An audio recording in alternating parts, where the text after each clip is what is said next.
cannot believe this marks the 20th anniversary of Elf on the Shelf. And I'm so excited to have Chanda Bell and Christa Pitts with us. How are you guys? And you know what? I have lived this Elf on the Shelf tradition. It has grown so much. And thanks again for stopping by. Thank you for having us. It's a treat to be here. Absolutely. Great to be here. Thanks, Neil. So as I was just saying, this marks the 20th anniversary of Elf on the Shelf tradition. How did this tradition start for you, and why do you think it has resonated with families around the world? So this tradition began for us in our home when we were little kids. You know, my mom had an elf from her childhood, and she told us that that elf was watching during the day and reporting to Santa at night. And before we woke up in the morning, that elf had flown back from the North Pole and landed in a different spot in our house. So growing up, it was the best part of our childhood, this hide and seek game, right? And then when I grew up, I wanted to start the tradition with my own family. And so my mom and I wrote the story, The Elf on the Shelf, based on our own family experience. And that was sort of the beginning. We couldn't get anybody to publish it. We had to, of course, work alongside Santa Claus to get the elves, right? And so that was the beginning of our journey and the company that we started, now known as the Lumistella Company. Wow. Over the years, Elf on the Shelf has opened the door to the introduction of new character storylines, animated series, music, and more through Santaverse. How do you see this enchanted world continuing to evolve and connect with families year-round? Yeah, the Santaverse allows us to do that. So many people have come to know us through the Elf on the Shelf. And it's really through our hero brand that we've been able to introduce other characters. You know, kids started calling us and writing us and asking us questions about, does my elf have pets? If so, where are they? What are they doing? What do they eat? What do they like? What's happening at the North Pole? All the questions each of us have had about Santa and what happens at the North Pole, which is a 24/7 environment, right? The North Pole is there and it's active all the time. And so we now are able to lean into characters and stories. So for instance, we have a brand new preschool show. It's called Scout Elf Squad. And it's a preschool program that's teaching amazing values. And it's got catchy music. And it also surrounds the basics, right? Your colors and your numbers and teamwork, the things that you want young children to hear and learn about. But that's just one piece of it. We also have our brand new book, The Rise of Nicholas the Noble. And that's a chapter book that's really the epic adventure of how Santa became Santa, that whole backstory. So it's through the Santaverse that we're able to lean into new characters like Nora, our magical Arctic fox that's actually going to be a balloon in the Macy's Thanksgiving Day Parade. And it really does become an opportunity for us to tell all of the stories of the North Pole, not just the stories of the Elf on the Shelf. Very interesting. And Chanda, can you tell me a little bit about the rise of Nicholas the Noble? Sure. So my background is as a middle school teacher, so I love literature. It's why all of our products come with a book. So families can understand how to participate in our traditions together. But The Rise of Nicholas the Noble is our first novel.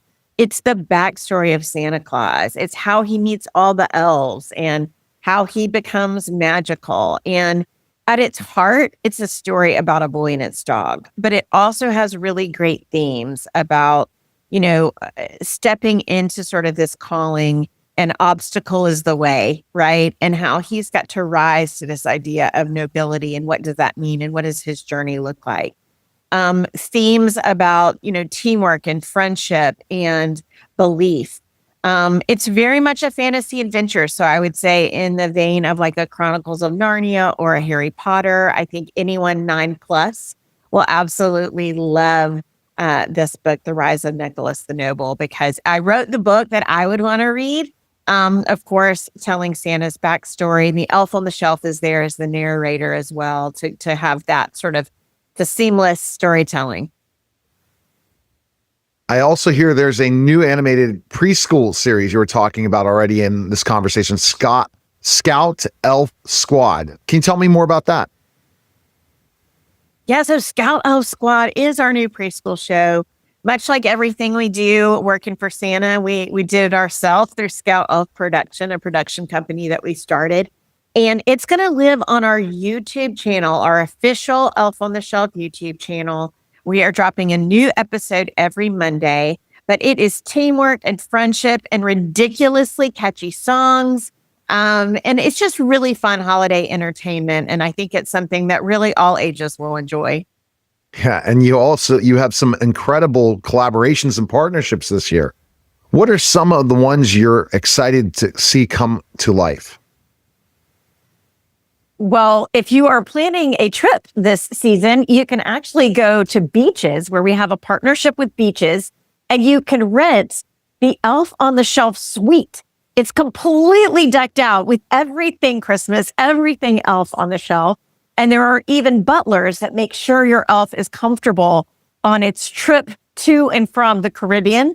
We've got a partnership with Basic Fun for Light Bright, because often the elf on the shelf will leave messages to their family.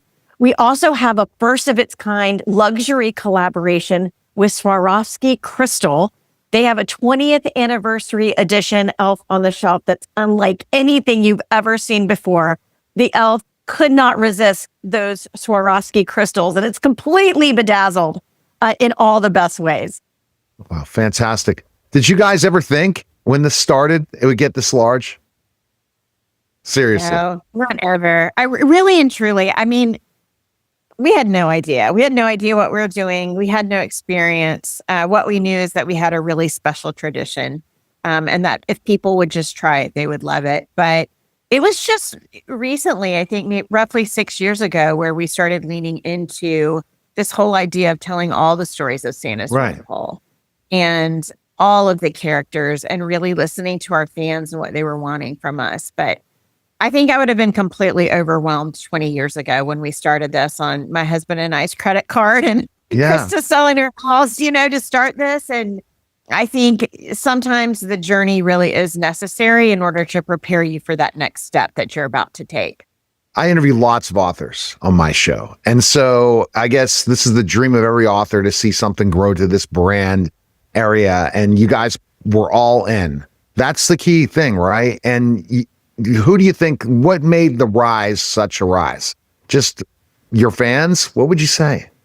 Absolutely. Our fans, I think first of all, it's acts and steps of faith. You've got to be willing to do the things that you miss 100% of the shots you don't take, right? So for us, I think it was steps of faith. I think it was being authentic. I think things have to happen that are also outside of your control, where God has shined his favor upon you. And, in our case, paparazzi picked up the book when Jennifer Garner was walking down the street with it in 2007. And, the Today Show did an article or a segment on it. And these were back early days, like in 2007. And so those are things that we would have never imagined or orchestrated. But those are things that are necessary stepping blocks. And now, starting our own production company and things like that to lean into continuing to grow the brand. Well, you're a lifestyle brand now. From a book to a lifestyle brand. Go figure. And you're doing it right by doing all those things, because that's the key. So best place where people can find you? Where's the best? People can check you. elfontheshelf.com if you want to find out more about our products and blogs and ideas. We also have more information available on the entire Santaverse. So Santaverse.com. And if you want to know more about our company that brings all of it to life, that's lumistella.com, LUMISTELLA. All right. Thanks a lot, guys. Happy holidays, and thank you for coming. Nice. You're welcome. Nice meeting you too. Take care. You're listening Bye, and watching The Neil Haley Show. Bye-bye. And we'll be back in just celebrity interviews live from the Grotto with Greg Hanna. Greg, what's going on, man? How are you? Hey, I'm doing fantastic. Excited to talk to our next guest. And before we jump right in, I got to ask him something real quick. Kel, I just have to ask you, during the holidays, does orange soda make a special appearance at your house? I don't. Yeah, maybe. I'm really into fitness now, so it's more like orange electrolytes and stuff like that. Orange tea, things of that nature. All right. You know, the kids drink more soda. yeah. So the reason we have Kel on is as we move through the holiday gifting season, many of us are thinking about ways to give back, especially Giving Tuesday is upon us. And so that's why Kel is joining us today. Greg, and what is your first question for Kel? You know, what motivates you to give on Giving Tuesday, and why are you partnering with the Christian humanitarian agency World Vision? Well, to answer that, you know, I'm a firm believer in, you know, putting a smile on people's faces and spreading love like confetti. You know, you just mentioned orange soda. I've been putting smiles on kids' faces for years, and World Vision does that. They care about families and they care about kids and faith. And, you know, I'm also a believer in Christ, and I love that.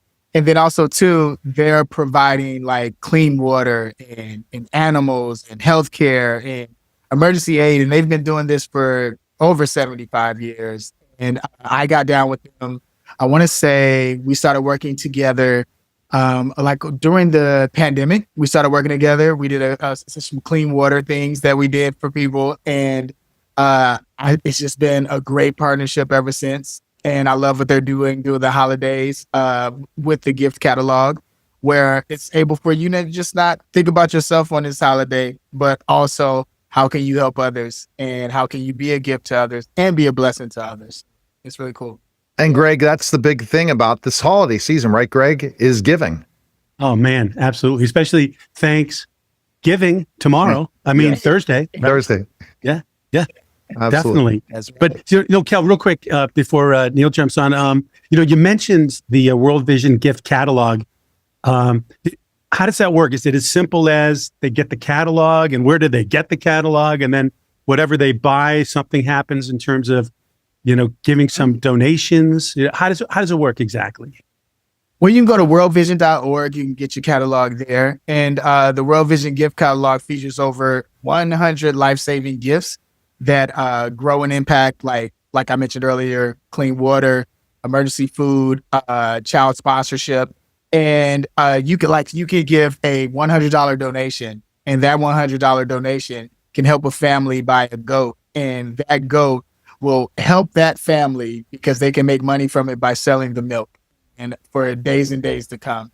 And so it's such a beautiful thing of the way that your gift can be such an impact. And you can also do it within the US. Like, I don't want any kid to go hungry.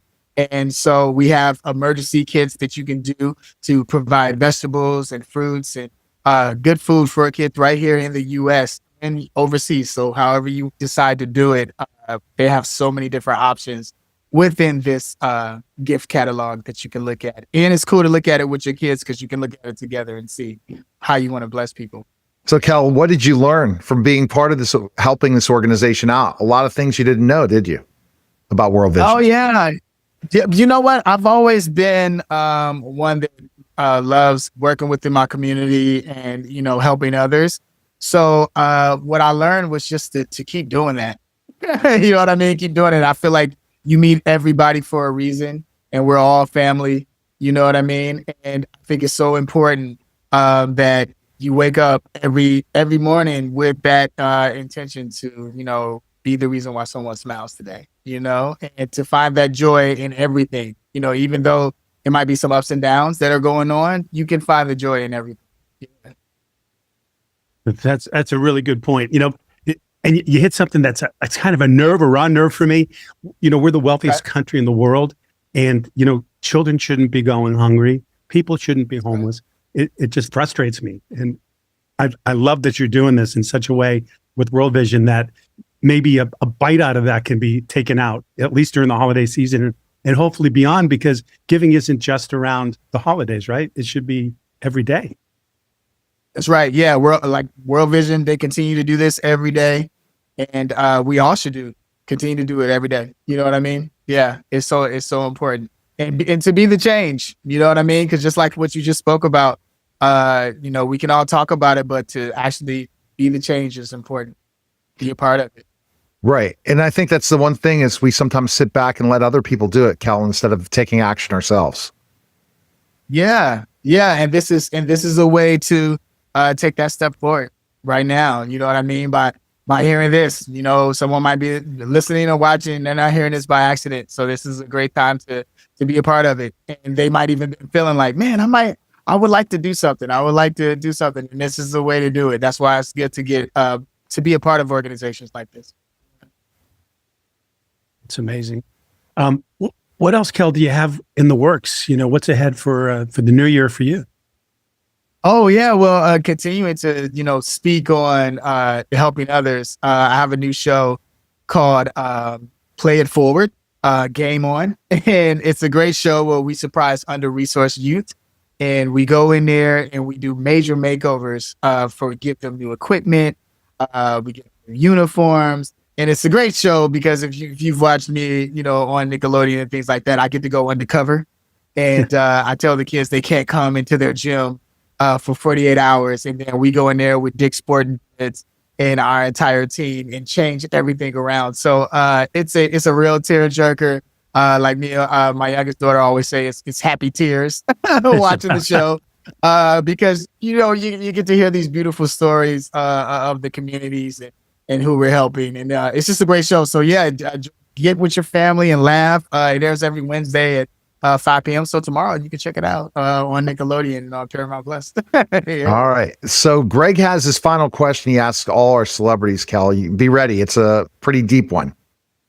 Okay. Well, Kel, I love what you're doing. It's a real privilege to meet you and have this chance to chat. But tell me, Kel, what's the most important thing in life you feel you've ever learned? Whoa, it got real deep. The most important thing in life that I feel like I ever learned? Oh, you know what? To renew your mind daily. And I've learned a lot of things, but I'm saying renew your mind daily because I think a lot of people get so caught up by something that didn't happen or something, a mistake they made or whatever it may be, and they dwell on it and they never try to change, and nothing's going to change unless you start to change it. You know what I mean? Yeah. And so the thing about it is that so many people are just imprisoned by their mind of something that they went through, and, you know, not to get too, you know, deep, but you know, it hurts so bad that they don't want to be here anymore and all these different things. And I just feel like, just know that you are beautifully and wonderfully made by God and you were made for a purpose, and to let things go and keep going. And you can do it. You know what I mean? I always say, spread love like confetti. And so it's important for us to let people know that, hey, renew that mind daily. It's okay. Yesterday is gone. What you doing today? Let's get it. All right. Kel, best place again for us to find info. Where can we go? Worldvision.org is where you'll find all the information on World Vision. And then also at I am Kel Mitchell on all social media platforms. You can find me and check out the new show at Nickelodeon and Paramount Plus. And I love the backgrounds, guys. All right. Appreciate it. Okay. That's really his grotto. That's really his wine grotto. I got, yeah. Really, so, right? Yeah. Okay. Yeah, absolutely. All right. All right. That was a special simulcast of the Neil Haley Show and celebrity interviews live from the grotto with Greg Hanna. Guys, we're back to the Neil Haley Show, and you know, give joy this holiday season. How the annual Red Kettle campaign assists families in need year round. Today we are joined by Commissioner Merle Heatwole.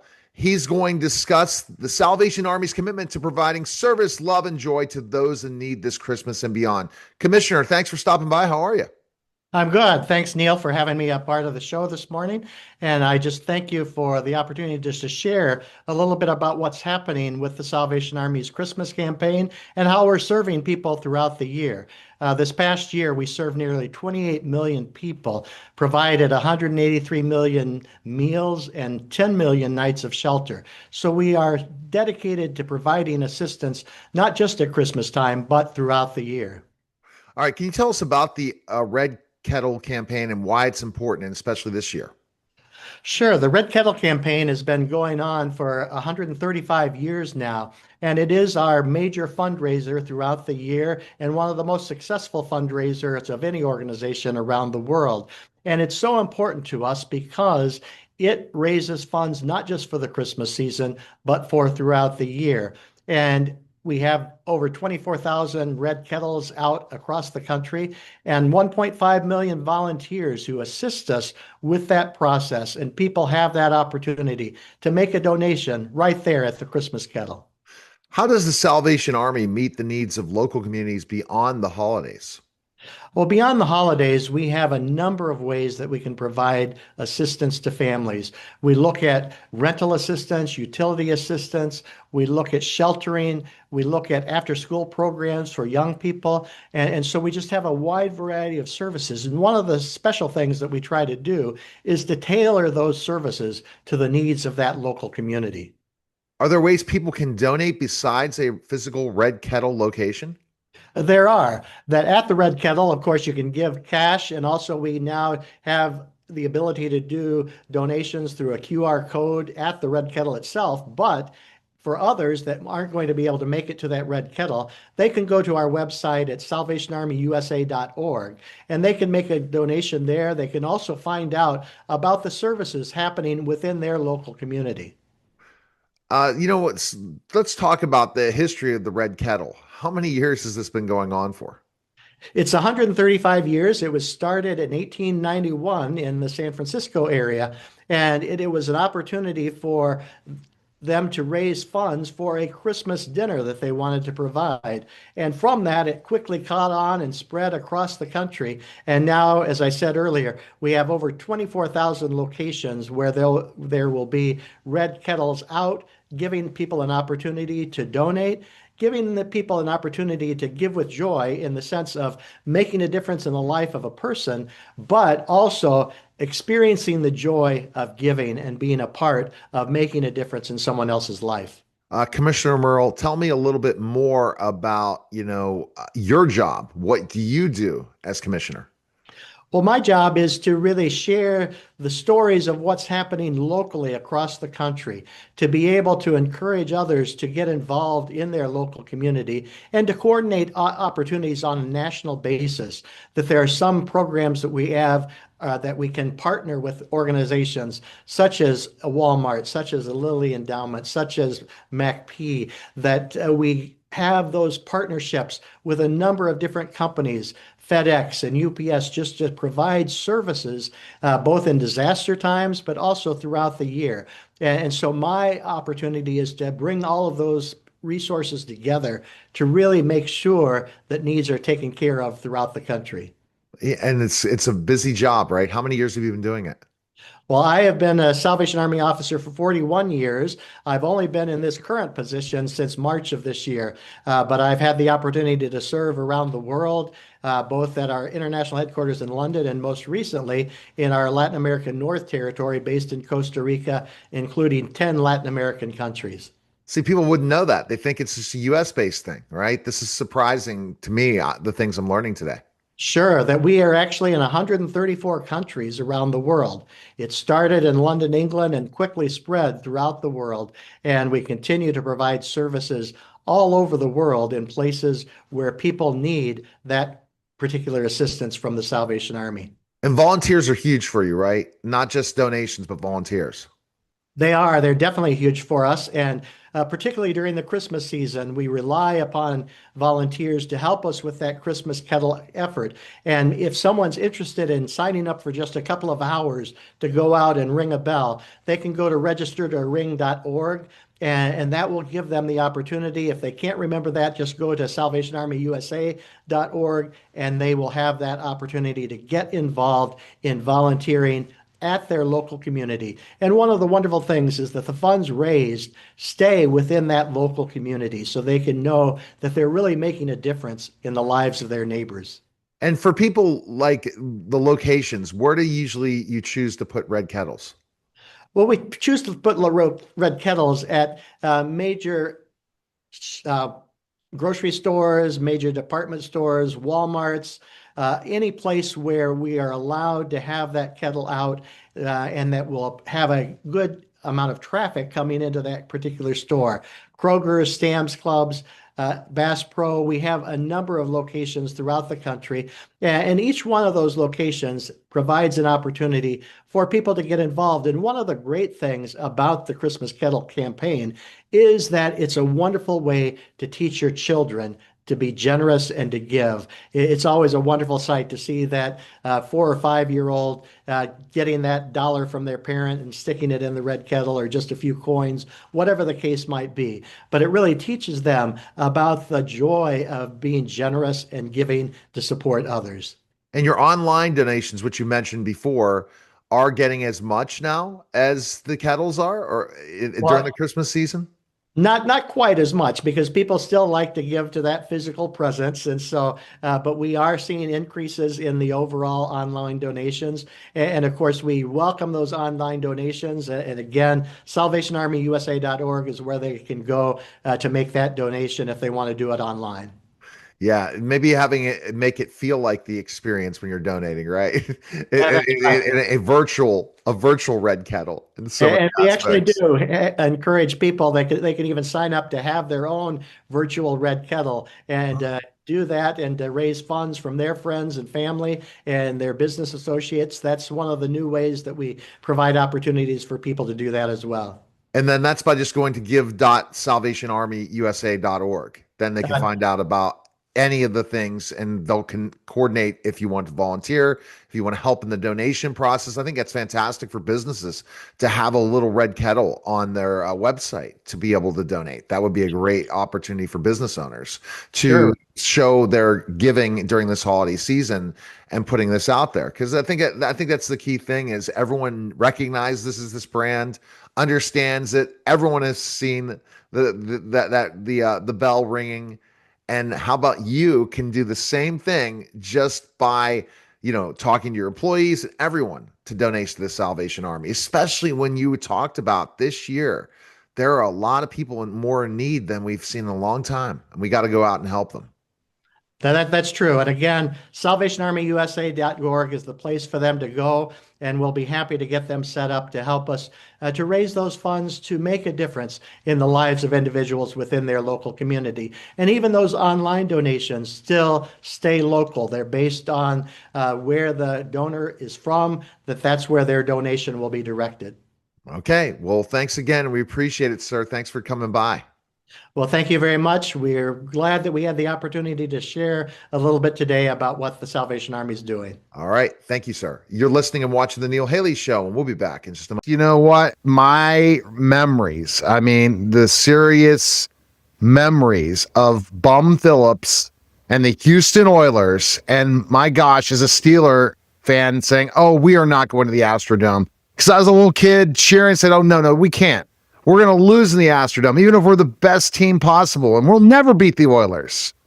You always remembered the character, which was Bum Phillips. And we're going to talk today about Love Ya Bum with producer Vance Howard. Vance, thanks for stopping by. And my memories of the Houston Oilers, but I never liked them, trust me. Well, that was a terrific rivalry back in the late 70s, early 80s. I don't think you could have had a better rivalry. They came to play. They came to hurt each other. And boy, they had two terrific teams.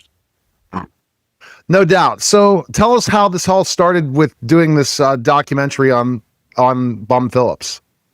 Well, it's kind of interesting. My production company, Lucky Number 8, we want to tell stories that inspire, uplift, and educate. And I think that we picked the right candidate in Bum Phillips and the Phillips family.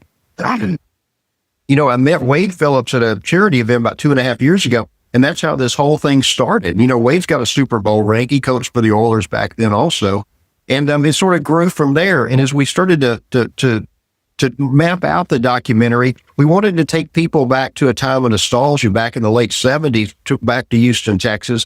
And, if you'll remember, and I'm sure you remember, Bum took over a losing team. They were a terrible team in Houston. And he created a really good franchise and a winning team that's still talked about today. And it created an energy and a phenomenon inside of Houston, a Love Ya Blue, that's still talked about even in Houston, Texas now. of that energy and that excitement, that love of a football team, love of a community, and love of a coach.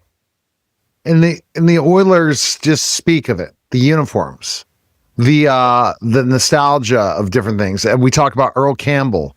And I mean, that's one of the biggest memories I have of the Houston Oilers is Earl Campbell.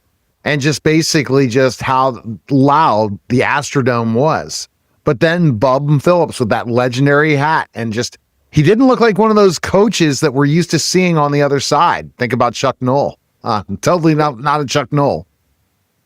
And if you'll see in the interview, I'm sure one of your favorites is Terry Bradshaw. He's interviewed inside of Love You Bum, and he talks so highly of Bum Phillips. And I think there's a lot that can be learned even in today's society of how Bum treated Terry and how Terry treated Bum. They were completely rivals. They were completely against one another, but they loved and respected one another, and they appreciated each other's talents and their ability to navigate the football inside the playing field.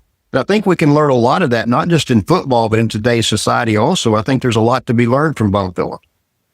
And what did the people think of Bum Phillips that Bum didn't understand that they didn't get him? Did they think he was arrogant, the teams that were against him? Did they think he was just what were the thoughts of people about Bum? I've never heard anybody say he was arrogant. I've only heard the word genuine. He was a genuine person. And you heard all those humorous statements that he would make. He coached through humor. He didn't coach through yelling at players or belittling players. He coached through humor. He coached through education. He coached through inspiration. And I think that's really telling also. But you look at all these great players, everything from, he took Dan Pastorini and he made him a great quarterback. And he did that through mentoring him and helping him. You look at Billy White Shoes Johnson or Robert Brazil or what they have. I mean, all these great players that he inspired to be better than even maybe what they truly were. Yeah, I got to talk to Billy White Shoes Johnson. I talked about those things. But that was the thing, that you looked at Houston, they were all swag, right? And Pittsburgh was just the Pittsburgh. And where do you think they got the swag from? Well, and I don't really know. It's sort of an interesting time. You got a little bit of swagger in Texas. Everything's a little bit bigger.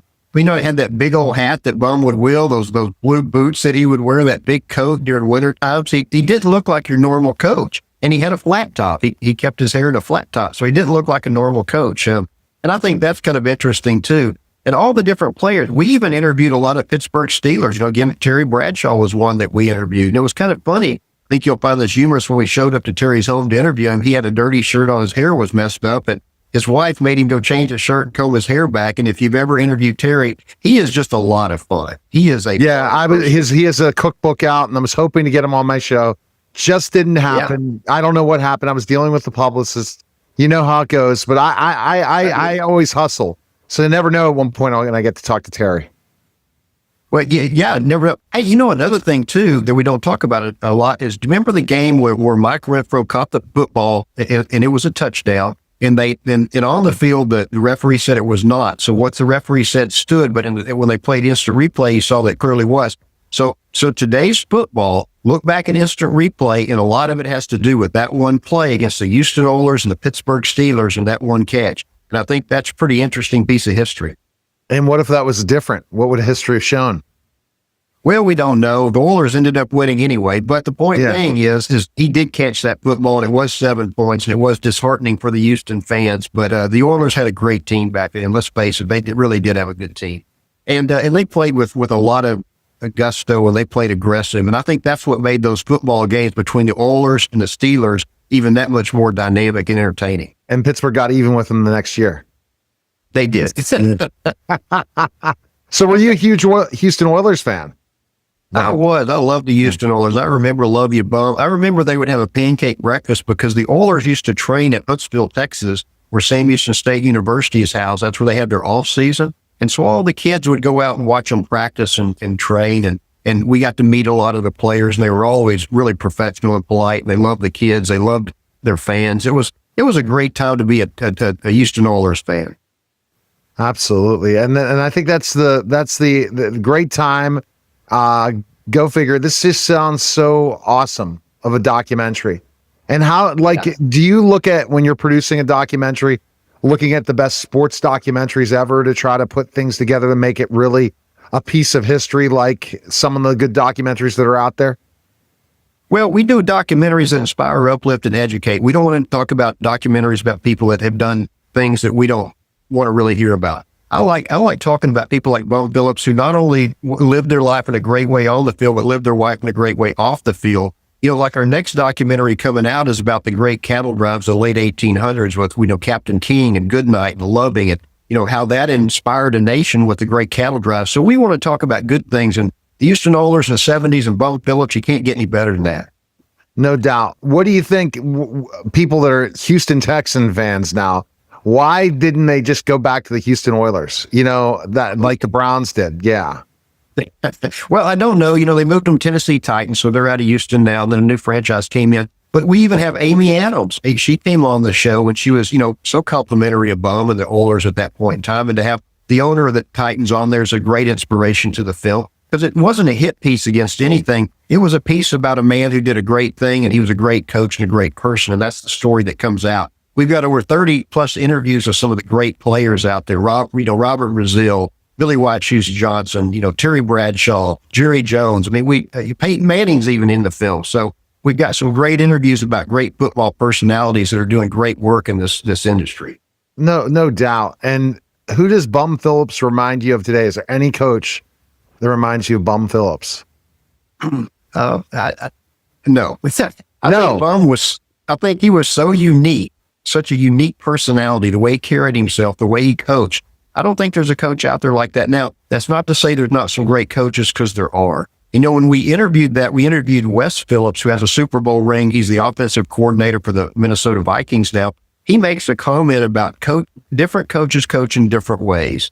And Bum Phillips coached in a way that was more of a personal. It was more of uplifting. It was more of inspirational than it was yelling at somebody or belittling somebody or running somebody down to try to get the most out of them. And, Wes talks about that in his coaching career, how he likes to coach that way too. So I think it's sort of a football legacy with Wade and Wes. And Wes even talks about his son's 10 and is talking about becoming a coach. Could be a fourth generation. Wow. Yeah. And how he was able to get everyone else in that coaching family and how good they are. That's got to be How much they are. Yeah.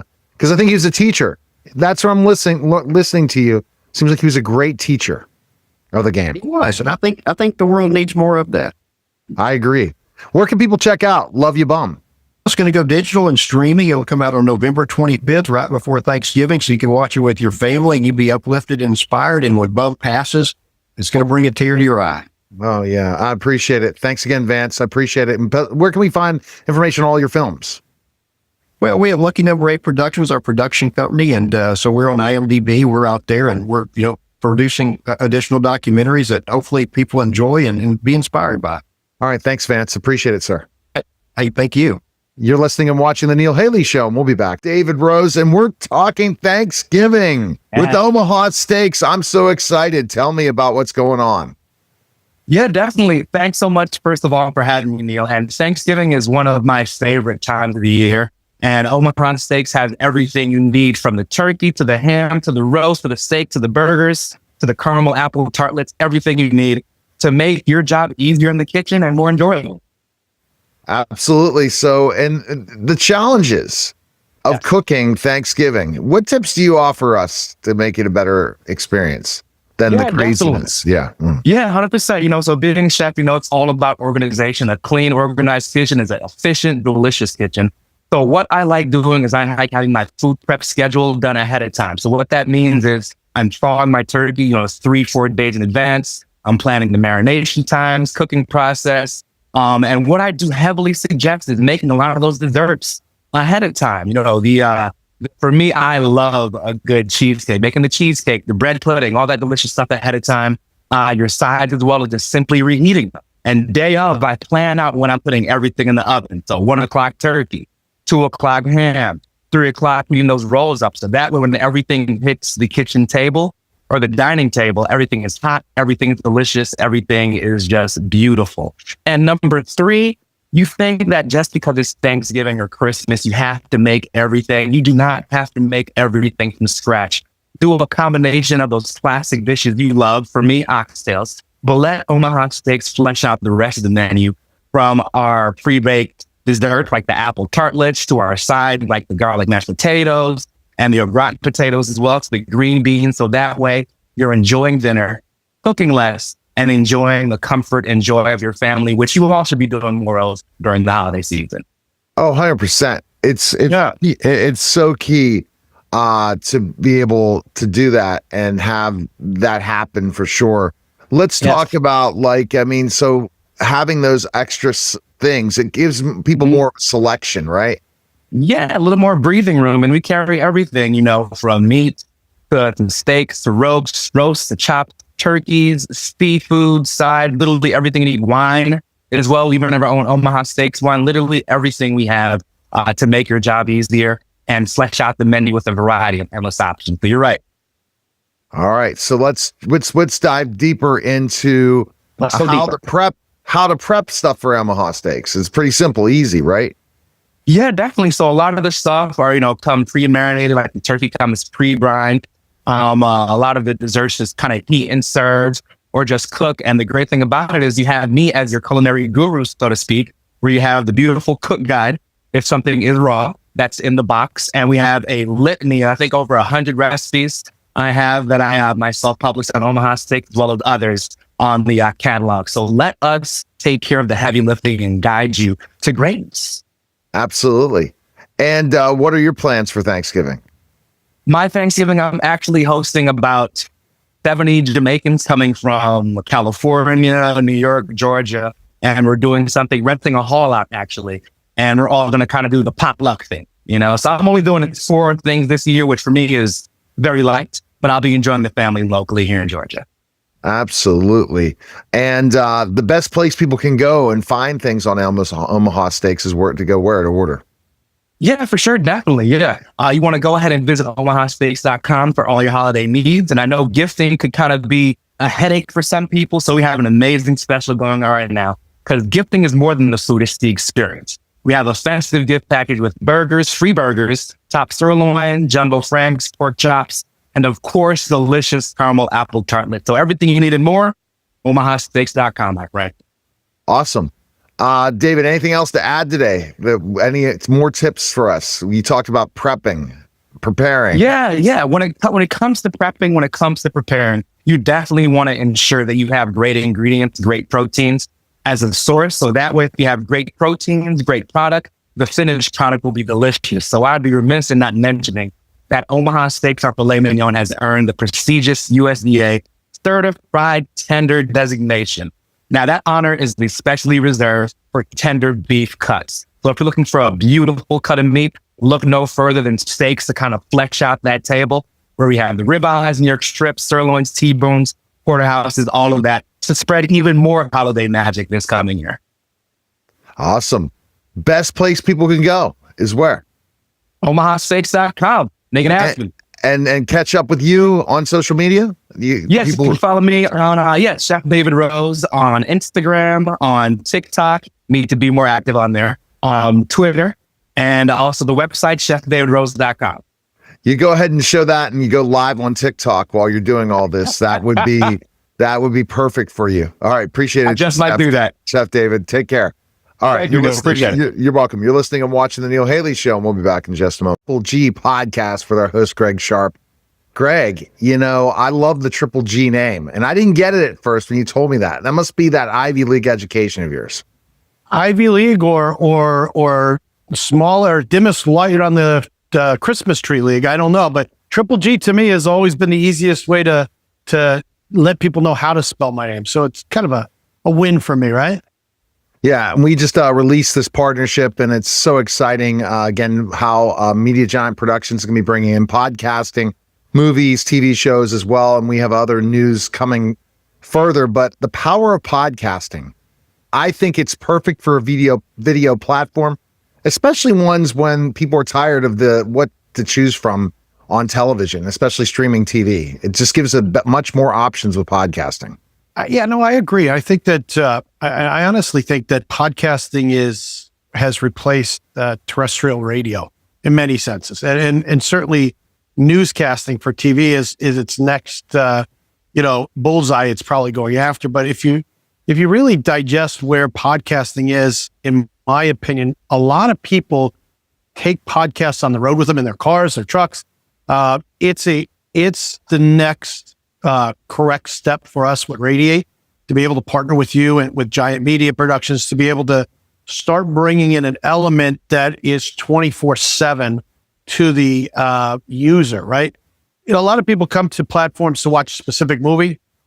Radiate now becomes a platform that people will go to at any point in the day, maybe not just to watch a movie, but hopefully to watch a series of podcasts and to stay in touch with what's going on in the world through opinion generated shows. They talked about the power of the creator, Greg, and that's the thing is you have to become a creator these days. It's not just, okay, I have a business, okay, I have certain things. It's about becoming a creator that creates content so that people know who you are, because the know, like, and trust value is such an important thing nowadays. Well, and the other thing is across the board, when you look at small business, you look at entrepreneurship, people are no longer brick and mortar. They're global entities. You can be a mom and pop provider in San Diego, or you can be a mom and pop provider in Ypsilanti, Michigan, right? If you've got a product that can reach, the global market and you can do that in a consistent manner, you can be extremely successful. And I think podcasting and content creating is that driver, right? I mean, Amazon has proven that you can ship anything, anywhere, at any time, and probably have it within 4 or 5 hours in many cases. But with podcasting and being able to get the information out, being able to get, your I don't want to say content, but even just your opinions or your perceptions out to people that will be like-minded and align with you, will create that continual viewer, that continual fan, really blow up what you're doing or grow what you're doing to a point where it's very lucrative. I mean, podcasting is really the next generation of marketing. It absolutely is. And that's the exciting thing about it. And I think it's podcasting, and it's very interesting. We see the top ranked podcast. It's all about a conversation and providing value. I think that the problem is with television and the quick sound bites or radio where you have to have the sound bite in 6 minutes. That's just not enough time for people that really want to dive deeper into a conversation. When they're following somebody or they love a creator, they're going to stay on a lot longer period of time. That's why podcasting is such a powerful entity. It's interesting, and I don't know what kind of correlation it is, but back in the 70s and the 80s, the power of conversation always happened in the home, right? Normally around the dinner table, maybe after dinner. Today, the power of conversation happens at 10 a.m. It happens at 1 p.m. And it's not necessarily an intercommunication between you and someone. A lot of times it's two people that are in a distance that are communicating that you just find insightful or educational. And that in many ways even takes place or takes the and replaces, if you will, that sort of medium that we grew up in, you and I, right? I mean, I can go out and hear a conversation of two people and take something away and be a part of the comments, be a part of the interaction of it at some value, follow them on social media. And it's really the modern day dinner table, right? I mean, that's where I see podcasting. Absolutely. All right. So other news, you're a couple weeks off of a World Series of Arm Wrestling, but you're ready for the next season. We're going to be announcing our first stop here very shortly. It'll be in February, and then we're going to roll out the schedule. We're also going to roll out a new concept of super matches this year, which I think is going to be unique for us. We finally, after 4 seasons, I think have built a pool of participants where we can have a championship series that can go on in between regionals. And we actually have some exciting news coming out on 2 shows that we're in development on. One is Texas Roofing Wars. I'm out to Dallas this week to finish up those agreements that we'll start production on. And then we have signed Michael Jai White, who is a very well-known actor. It's a detachment for an upcoming show that we're developing called The Next Celebrity Bodyguard. So as we continue to grow that and put that product in place, we'll have more to talk about for sure. And you talk about that in your production. So you're not just talking, what's happened World Series of Arm Wrestling, Radiate TV, and then you look at specifically, lastly, Ready, Set, Go distribution, and you have all these different entities that are providing creators. I did have Michael on my show years ago on a radio show when I was doing a radio tour. So I'm sure as I you kind of remind me about it. I forget what movie he was promoting or whatever, but that's a great opportunity because people see him and they know who he is. And I love the storyline of what you want to do with that show. That's going to be an interesting show. Well, the other thing I think what does for us, Neil, is, everybody in the world of entertainment grows, right? And I think the credibility of any production company is who you can attract and attach to. So we've been fortunate enough now in the last 6 to 12 months that our reputation has grown in the ability to produce good content and deliver on time. And we actually have getting the interest of being A-list actors now who want to attach themselves to projects we're doing. So it's really an exciting time for us across the board with G2F Media. All right. So we talked about World Series of Arm Wrestling. I can't wait. And then you mentioned about that. What other things are happening? Let's talk about with some of your productions you're doing right now. Post-production on season 4. Season 3, we will be on the streams in terms of Tubi and Prime for WSA here within the next 2 months. We've kind of given enough time to be on ESPN, so now we can drop the full shows on our other platforms. The House is in post-production, so that's getting to the point of first edits to be able to see what we have. I'm pretty excited about that show. We're wrapping up another show called The Biohacker MD, which just met with one of the clients today. It's been a work in progress, and I think they're ready to finalize that. We certainly are. We want to bring that information to the viewers. It's really a cool show talking about life hacks and quality of life and quantity of life, how to get the most out of it. And, we've got a slate of new shows we're reviewing after AFM this past weekend of ideas that have come past us. So I don't think we're any short of great content to continue to develop. We're probably as flush, if you will, as we've ever been. So exciting times for us. I think we've got some really, really quality stuff that will set us aside very soon and really put Radiate on a bigger part of the map than it has been. Yes, and that's where Radiate and your Ready, Set, Go Productions works out perfectly, and how you're kind of working together in that process of creating content and then distributing that content. It's a good marriage. It's definitely a good marriage. They both work well together. Absolutely. All right. So, any other news to report, and then we're going to be off next Thanksgiving week, and then launching December with some guests. And I know you've got a lot of exciting guests to come on the Triple G podcast. So that's going to be exciting. Yeah.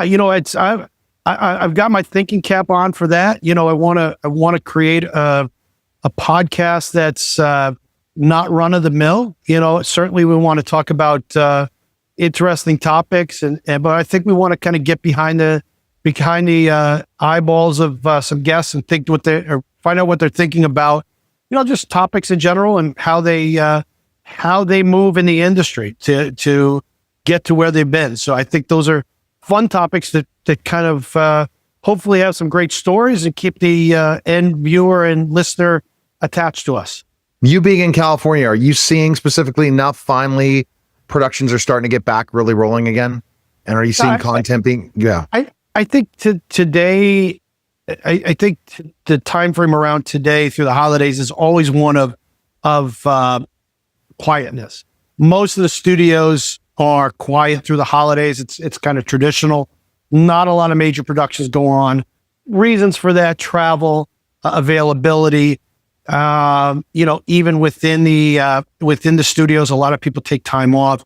So I don't see a lot of what I'll call unionized SAG-AFTRA productions going on right now, but I do see a lot of independent films, and I think that independent value is the driver right now. Studios are going to get your A-listers in there. They're going to get paid big dollars. They're going to get to the screens fast.